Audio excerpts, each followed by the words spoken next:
অন্তর্বর্তীকালীন সরকারের যুব ও ক্রীড়া এবং স্থানীয় সরকারের উপদেষ্টা আসিফ মাহমুদ সজীব ভুঁইয়া বলেছেন, ফ্যাসিবাদের বিরুদ্ধে লড়াইয়ের থেকে মুজিববাদের বিরুদ্ধে লড়াইটা শতগুণ কঠিন। বৃহস্পতিবার 14 নভেম্বর দিবাগত রাতে ফেসবুকের এক পোস্টে তিনি এসব কথা বলেন। ফেসবুক পোস্টে তিনি লিখেছেন, ফ্যাসিবাদের বিরুদ্ধে লড়াইয়ের থেকে মুজিববাদের বিরুদ্ধে লড়াইটা শতগুণ কঠিন। মুজিববাদ প্রশ্নে ফ্যাসিবাদ বিরোধী শক্তি দুঃখজনকভাবে বিভক্ত হয়ে যাচ্ছে। তিনি আরও লিখেছেন, এ লড়াইয়ের পথে কি 24-এর প্রজন্ম একা?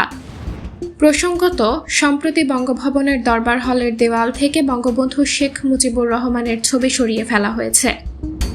উপদেষ্টা মাহফুজ আলম সামাজিক যোগাযোগ মাধ্যমে ফেসবুকে একটি ছবি শেয়ার করে তা জানিয়েছেন। শেখ মুজিবের ছবি সরানো নিয়ে বিস্তর আলোচনা চলমান এখন।